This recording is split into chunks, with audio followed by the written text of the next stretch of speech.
I hope आप सभी अच्छे होंगे।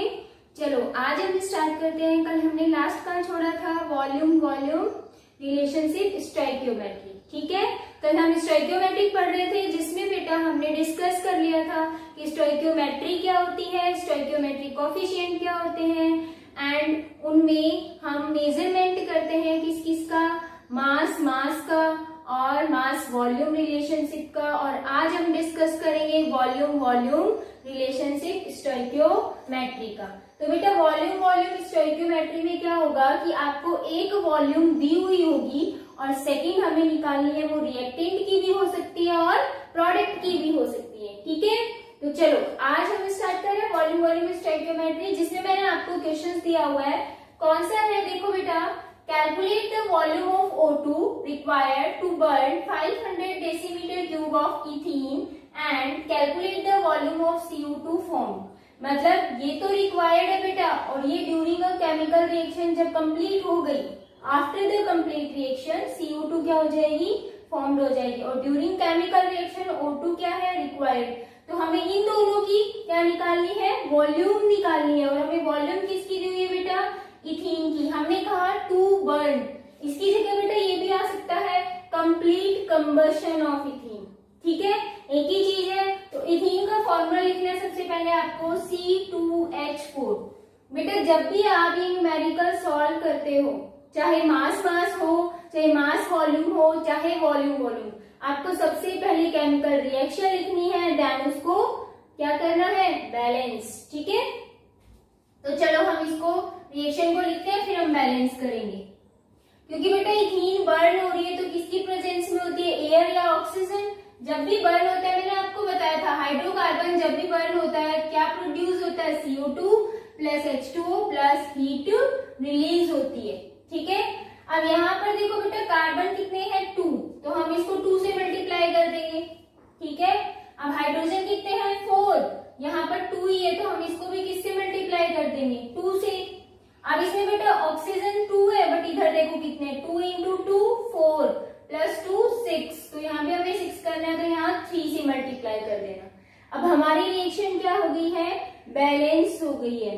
अब हमें पता है, देखो बेटा ये क्या है, एक 1 मॉलिक्यूल है या 1 मोल भी बोलते हैं हम। इसमें कितने मॉलिक्यूल है बेटा, 3 मॉलिक्यूल है।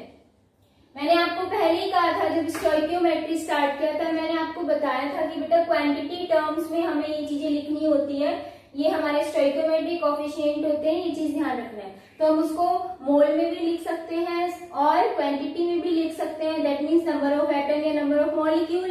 ठीक है, Na में भी रिप्रेजेंट कर सकते हैं एंड मास भी निकाल सकते हैं इसका, एंड वॉल्यूम भी। तो देखो 3 मॉलिक्यूल है, ये कितने मॉलिक्यूल है, 2 मॉलिक्यूल। यहाँ पे कितने मॉलिक्यूल है बेटा, 2 मॉलिक्यूल। अब एक चीज देखो बेटा, जो लॉज आते हैं केमिकल कॉम्बिनेशन के, उसमें एक लॉ आता है बेटा गैसेस के लिए, वो आता है गेल-ल्यूशेक लॉ। वो गेल-ल्यूशेक लॉ क्या कहता है, वो ये कहता है कि बेटा जो 1 मॉलिक्यूल है या 3 मॉलिक्यूल है, दैट मीन्स जो नंबर ऑफ मॉलिक्यूल्स होते हैं वो किसी भी गैसेस के लिए किस में रिप्रेजेंट किए जाते हैं, उसकी वॉल्यूम में रिप्रेजेंट किए जाते हैं। दैट मीन्स हम ये कह सकते हैं कि यहाँ पर कितनी वॉल्यूम है, 1, यहाँ पर कितनी वॉल्यूम है बेटा, 3, यहाँ पर 2 वॉल्यूम है और यहाँ भी कितनी है, 2 वॉल्यूम। ठीक है, अब देखो 1 वॉल्यूम ऑफ इथीन जब बर्न होता है तो उसको कितनी वॉल्यूम रिक्वायर्ड होती है बेटा, 3। अगर 500 डेसीमीटर क्यूब, हम वॉल्यूम की जो यूनिट होती है हम क्या लिखते हैं, 1 लीटर या फिर 1 डेसीमीटर क्यूब, तो हम इसको लिख सकते हैं 1 डेसीमीटर क्यूब। इसको क्या लिखेंगे, 3 डेसीमीटर क्यूब, इसको 2 डेसीमीटर क्यूब एंड इसको भी क्या लिख सकते हैं, 2 डेसीमीटर क्यूब। ठीक है, अब हमें ये न्यूमेरिकल सॉल्व करना है। न्यूमेरिकल सॉल्व करने के लिए क्या करना है बेटा, बहुत सिंपल सा है कि जो 1 डेसीमीटर क्यूब ऑफ इथीन क्या होती है, बर्न होती है, रिक्वायर्ड कितनी रिक्वायर्ड होगी बेटा, 3 डेसीमीटर क्यूब। तो क्वेश्चन में दिया हुआ है कि जब 500 डेसीमीटर क्यूब बर्न होगा इथीन, तो रिक्वायर्ड O2 कितनी होगी? कितनी होगी बेटा? देखो 3 डिवाइडेड बाय 1 कर सकते हैं एंड मल्टीप्लाई बाय 500। तो आपका जो आंसर है वो क्या आ जाएगा? 1500 डेसीमीटर क्यूब। दिस वन आपका आंसर आ गया बेटा। आपसे पूछा है कि O2 कितनी रिक्वायर्ड है, तो बहुत सिंपल है। हमने क्या किया, हमने ये देखा कि यहाँ पर वॉल्यूम कितनी है, यहाँ 1 वॉल्यूम, यहाँ 3 वॉल्यूम, यहाँ 2 वॉल्यूम, यहाँ भी 2 वॉल्यूम है। वॉल्यूम की यूनिट डेसीमीटर क्यूब या लीटर होती है, तो बेटा यहाँ डेसीमीटर क्यूब लिखा हुआ है इसलिए हमने डेसीमीटर क्यूब लिख लिया। अगर यहाँ लीटर आता तो बेटा यहाँ भी आप लीटर में मेंशन करते। तो 1 डेसीमीटर क्यूब ऑफ इथीन जब बर्न होती है तो उसके लिए रिक्वायर्ड ऑक्सीजन कितनी होती है? यहाँ देखो, बैलेंस करनी बेटा आनी चाहिए। अगर बैलेंस आपने किए तो ये चीज आपको सही मिलेगी। अगर यहाँ गड़बड़ कर दी आपने तो बेटा आंसर भी आपका रॉन्ग आ जाएगा। ये चीज ध्यान रखनी है आपको। तो ये आपका आंसर आ गया कि 500 डेसीमीटर क्यूब जो इथीन है वो बर्न होगी तो उसके लिए ऑक्सीजन रिक्वायर्ड कितनी होगी? 1500 डेसीमीटर क्यूब। सेकेंड हमारा क्वेश्चन क्या है? Calculate the volume of CO2 form. CO2 कितनी बन रही है? देखो बेटा, जब 1 डेसीमीटर क्यूब इथीन बर्न हो रही है तो CO2 कितनी बन रही है बेटा? 2 डेसीमीटर क्यूब। और जब 500 डेसीमीटर क्यूब बर्न होगा तो कितना बनेगा? बहुत सिंपल है, सेम यही मेथड अप्लाई करना है। हमें ये लिखना है कि जब बर्न होती है तो फॉर्म्ड होगा। यहाँ पर आपको सिर्फ थोड़ा सा चेंजमेंट करना है। क्या कि बर्न हो रहा है तो फॉर्म्ड हो रही है क्या? अमोनिया। कितनी हो रही है बेटा? अमोनिया नहीं, CO2। 2 decimetre cube of CO2 formed हो रही है। ठीक है, तो 500 डेसीमीटर क्यूब जब बर्न होगी तो क्या आएगा बेटा? 2 डिवाइडेड बाय 1 इंटू 500। तो बेटा ये 1 जब भी आए ना तो इसको यहाँ मेंशन करने की जरूरत नहीं है, क्योंकि 2 डिवाइडेड बाय 1 होता क्या है?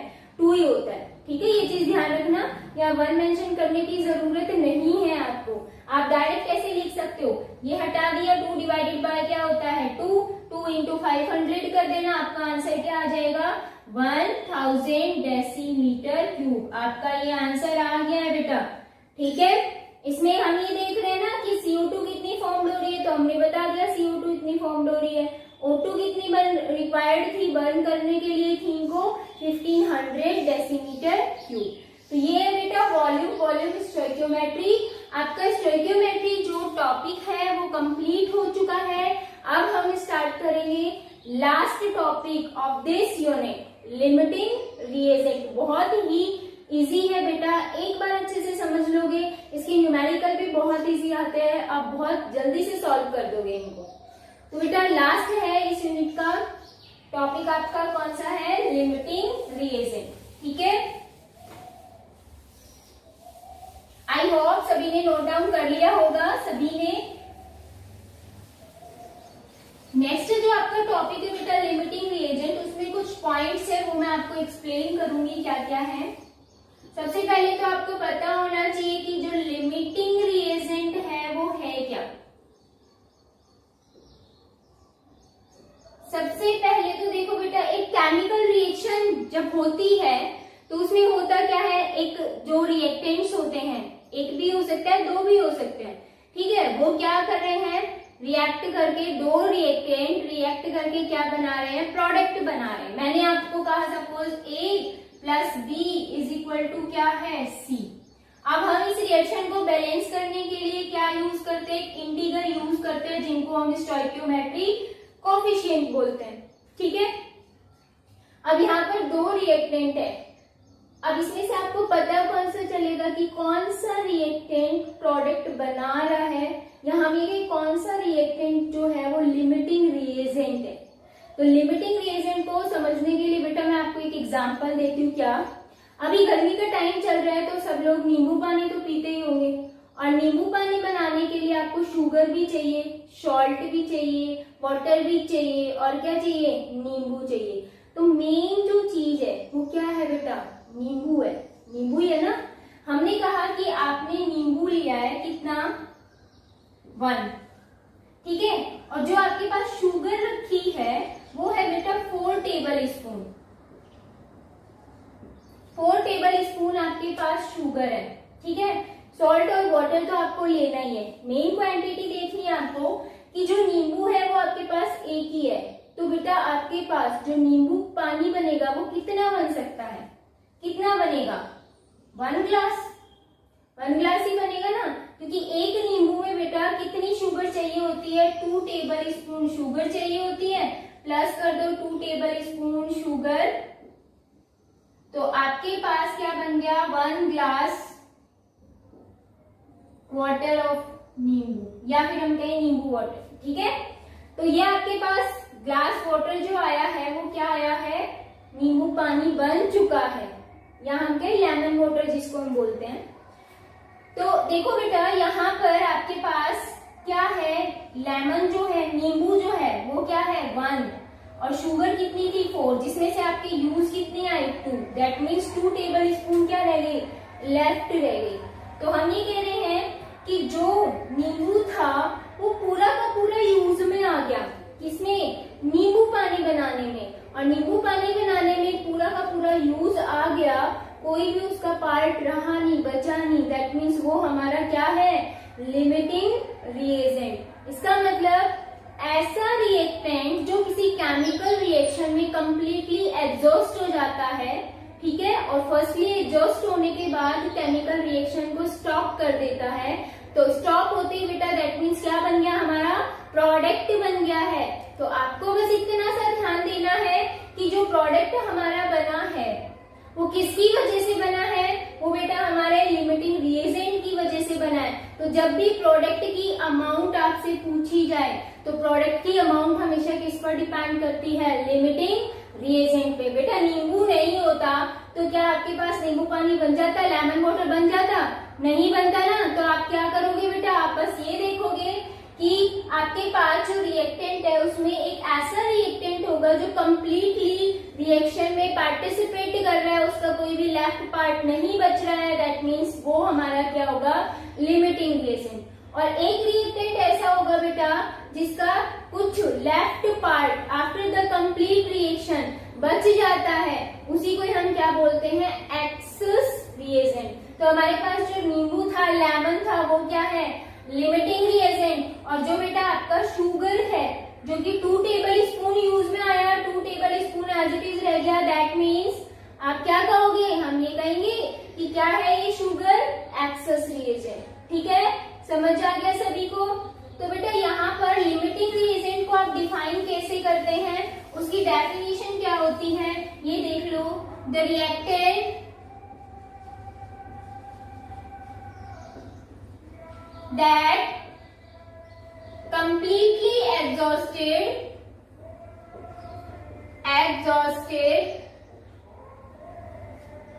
during a chemical reaction and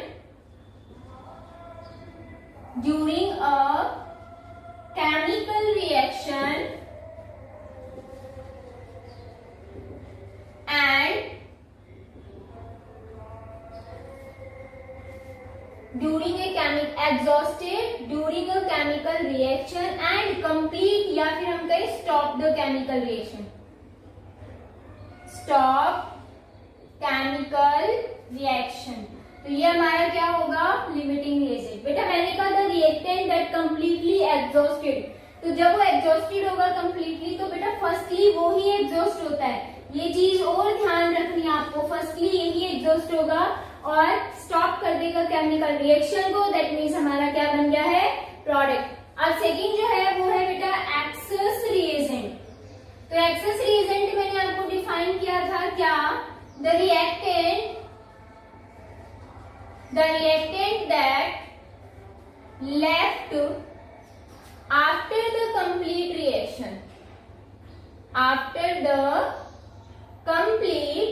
reaction, ये हमारा क्या होगा बेटा, एक्सेस रिएजेंट, ठीक है। समझ आ गया सभी को।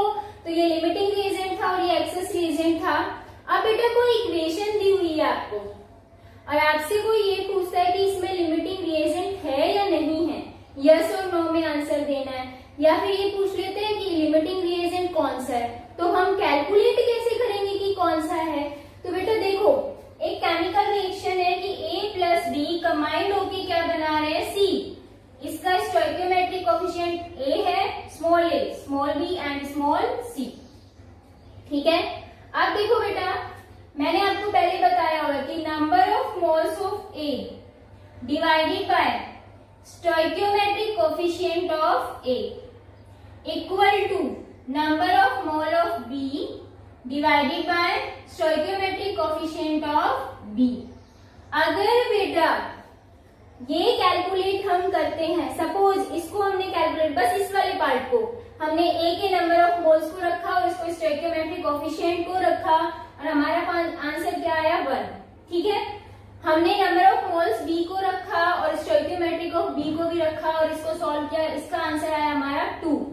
तो अगर बेटा ये वैल्यू इस वैल्यू के इक्वल नहीं आती है तो उसमें लिमिटिंग रिएजेंट प्रेजेंट है। दैट मीन्स इस रिएक्शन के अंदर एक रिएजेंट जो एक रिएक्टेंट है वो क्या होगा, लिमिटिंग, और एक होगा एक्सेस। अगर बेटा ये वैल्यू इक्वल आ जाती है, दैट मीन्स आपके पास ये आ गया कि हमने सॉल्व किया इसको और आपके पास यहाँ 1 आ गया, इसका मतलब ये क्या है, इक्वल है, तो बेटा यहाँ कोई भी लिमिटिंग रिएजेंट नहीं होगा। दैट मीन्स जो दोनों के दोनों रिएक्टेंट है वो कंप्लीटली केमिकल रिएक्शन में एग्जॉस्ट हो चुके हैं एंड प्रोडक्ट की फॉर्मेशन कर चुके हैं, कोई भी रिमेनिंग लेफ्ट पार्ट नहीं रहता है। ठीक है, तो ये चीज ध्यान रखना है। अब देखो बेटा, हमें ये तो पता चल गया कि ये केमिकल जो रिएक्शन है उसमें लिमिटिंग रिएजेंट है या नहीं, और उससे हमें कैसे पता चला कि जो number of moles divided by stoichiometric coefficient होता है, अगर किसी भी रिएक्टेंट्स दो रिएक्टेंट्स के इक्वल नहीं आते हैं, दैट मीन्स उसमें लिमिटिंग रिएजेंट प्रेजेंट है। ठीक है, अब देखो बेटा, ये तो आ गया कि इसका आंसर तो 2 आया और इसका आंसर 1 आया, तो अब हमें कैसे पता चलेगा कि इन दोनों में से कौन सा लिमिटिंग रिएजेंट है। तो बेटा ये चीज हमेशा ध्यान रखना, नोट डाल के लिख लेना, अगर याद नहीं रहता है तो ये लिखना है कि जो लोवेस्ट वैल्यू आएगी किसकी, मोल्स पर स्टोइकियोमेट्रिक कोफिशिएंट, इसकी वैल्यू जिसकी लोवेस्ट आती है वो क्या होता है, विल बी लिमिटिंग रिएजेंट। ये चीज ध्यान रखनी है बेटा, क्या कि अगर ये वैल्यू लोअर आती है जिस भी रिएक्टेंट की, तो ये हमारा क्या होगा, लिमिटिंग रिएजेंट। अब देखो मैंने ये कहा इसको सॉल्व किया 1 आया था, इसको सॉल्व किया 2 आया, दैट मीन्स इस वाली रिएक्शन में जो लिमिटिंग रिएजेंट है वो कौन होगा, लिमिटिंग रिएजेंट होगा बेटा आपका ए, एंड जो एक्सेस रिएजेंट होगा वो बेटा आपका कौन सा होगा, बी। ठीक है, तो ये आपका सॉल्व हो गया, हमने पता कर लिया कैसे, हमने number of moles divided by stoichiometric coefficient वाला फॉर्मूला लिया और हमने ये देखा अगर दोनों रिएक्टेंट के मोल बाय स्टोइकियोमेट्रिक कोफिशिएंट इक्वल आते हैं तो उसमें लिमिटिंग रिएजेंट नहीं होगा, अगर दोनों इक्वल नहीं आते तो लिमिटिंग रिएजेंट है। अब हमें पता चल गया लिमिटिंग रिएजेंट है इसमें कोई ना कोई एक, तो हम क्या करेंगे, ये देखेंगे कि मोल बाय स्टोइकियोमेट्रिक कोफिशिएंट जिसका लोवेस्ट होगा वो हमारा क्या होगा, लिमिटिंग रिएजेंट। तो पता चल गया इसकी वैल्यू कम आ रही है, इसकी ज्यादा, दैट मीन्स ए हमारा क्या है, लिमिटिंग रिएजेंट, बी हमारा क्या है, एक्सेस रिएजेंट। ठीक है, तो ये हमने सॉल्व कर लिया। और एक चीज और मैंने ये बता दी थी बेटा, क्या कि जो प्रोडक्ट बन रहा है वो किस पर डिपेंड कर रहा है, वो किस पर डिपेंड करेगा, लिमिटिंग रिएजेंट पर, एक्सेस पर नहीं करेगा, ये ध्यान रखना। ठीक है, तो ये चीज हमने कर ली है। अब देखो हमें ये 3 चीजें पता चल गई है, चल गई। अब हमें एक न्यूमेरिकल करना है। न्यूमेरिकल में बेटा हम क्या करेंगे, लिमिटिंग रिएजेंट निकालेंगे कि कौन सा है, ए है या बी है। ठीक है, और जो हमारा प्रोडक्ट बना उसकी अमाउंट कितनी बनी हम वो भी निकालेंगे साथ साथ। चलो अभी हम न्यूमेरिकल डिस्कस करते हैं, फिर हमारा ये यूनिट जो है, ये टॉपिक जो है वो क्या हो जाएगा, कंप्लीट। ठीक है, तो फर्स्टली हम न्यूमेरिकल देख रहे हैं, फटाफट सॉल्व करेंगे उसको। चलो बेटा मैंने न्यूमेरिकल दिया आपको क्या, 50 kg of N2 and 10 kg of hydrogen mixed together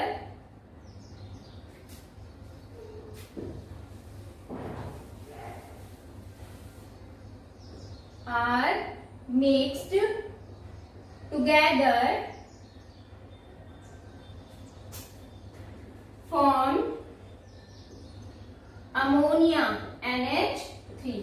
ठीक है। इसमें आपको कैलकुलेट क्या करना है, फर्स्ट चीज कैलकुलेट करनी है, फाइंड आउट लिमिटिंग रिएजेंट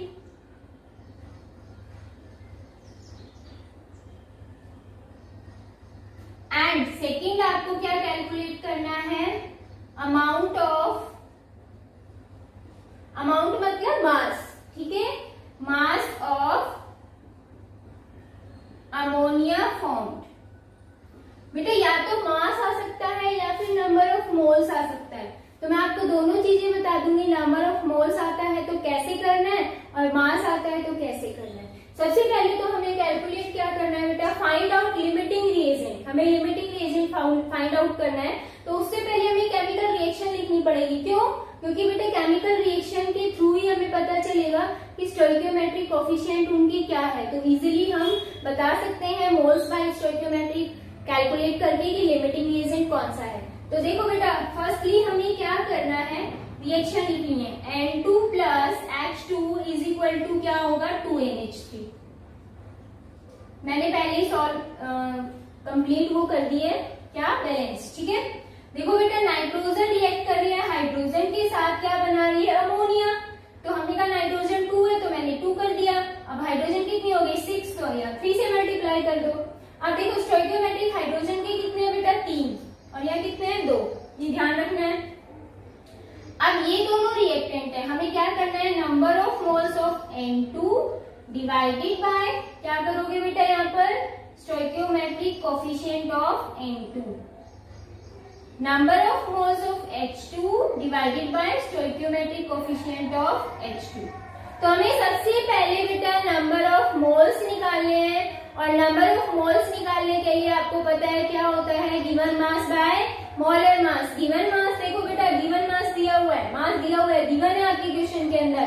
बेटा किसमें है, केजी के अंदर। आपको करना क्या है, इसको ग्राम में चेंज करना है, ठीक है। और ग्राम में चेंज करने के लिए हम क्या करते हैं, 1000 से मल्टीप्लाई करते हैं। तो सबसे पहले हमें क्या निकालना है, number of moles. Number of moles of N2 जब हम निकालेंगे तो आपके पास मास दिया हुआ है क्या बेटा, 50 kg इंटू 10 की पावर 3 कर दो, दैट मीन्स हमारे क्या आ गया, ग्राम के अंदर। और नाइट्रोजन जो होता है बेटा, उसका मॉलिक्यूलर मास कितना होता है, नाइट्रोजन का होता है एटॉमिक मास 14, यहाँ पर नाइट्रोजन कितने हैं, 2, तो बेटा मास कितना हो गया, 28। आप जब इसको सॉल्व करोगे, इसको 50,000 डिवाइडेड बाय 28 है बेटा, इसको आपको क्या करना है, सॉल्व करना है। ये हमारे पास क्या आ जाएंगे, नंबर ऑफ मोल्स। तो बेटा सॉल्व करने की बजाय ये डायरेक्ट हम यहाँ भी लिख सकते हैं, फिर हम कैलकुलेट कर सकते हैं, या फिर आप यहाँ भी सॉल्व कर सकते हो, ठीक है। नेक्स्ट आपको क्या निकालना है, number of moles of hydrogen. वो हम कैसे निकालेंगे, गिवन मास कितना है बेटा इसका, 10 kg, तो मैं लिख दूं 10 इंटू 10 की पावर 3 डिवाइडेड बाय हाइड्रोजन का मास, एटॉमिक मास होता है 1, हाइड्रोजन किस फॉर्म में है, H2, दैट मीन्स आपका क्या हो गया, मॉलिक्यूलर मास 2। जब आप इसको सॉल्व करोगे तो आपके पास आंसर आ जाएगा, और यहाँ भी आपको सॉल्व करना है, और सॉल्व करके आपको निकालना है। तो हमारे पास देखो बेटा दो चीजें आ गई, नंबर ऑफ मोल्स निकाल लिया हमने, किसका, नाइट्रोजन का भी और हाइड्रोजन का भी। अब यहाँ पर वैल्यू पुट करनी है आपको, और ये देखनी है कौन सा इक्वल है। तो यहाँ डायरेक्ट सोल्व होता है तो डायरेक्ट कर लो, नहीं तो कोई दिक्कत नहीं है। देखो बेटा, n number of moles divided by stoichiometry, nitrogen का स्टोइकियोमेट्री क्या है, 1 है, तो बेटा ये वैल्यू आपको सॉल्व करके यहाँ रखनी है। तो हमने कहा 50 इंटू 10 की पावर 3 डिवाइडेड बाय क्या है, 28। जब आप इसको सॉल्व करोगे, n डिवाइडेड बाय 1 है, कोई फर्क नहीं पड़ता, ठीक है। इज इक्वल टू क्या है बेटा, number of moles of hydrogen, यहाँ पर कितने हैं, 10 इंटू 10 की पावर 3 डिवाइडेड बाय बेटा नीचे कितना है, 2 इंटू स्टोइकियोमेट्रिक कोफिशिएंट कितना है हाइड्रोजन का, 3, तो यहाँ क्या कर दोगे आप, 3। इसको भी सॉल्व करना और इसको भी सॉल्व करना है, एंड वैल्यू देखोगे बेटा किसकी लोवेस्ट है, जिसकी वैल्यू लोवेस्ट होगी वो आपका क्या होगा, लिमिटिंग रिएजेंट होगा। तो सबसे पहले हमें वो वैल्यू है सॉल्व करके देखनी है। जैसे ही हम सॉल्व करेंगे आपके पास आंसर कितना आएगा,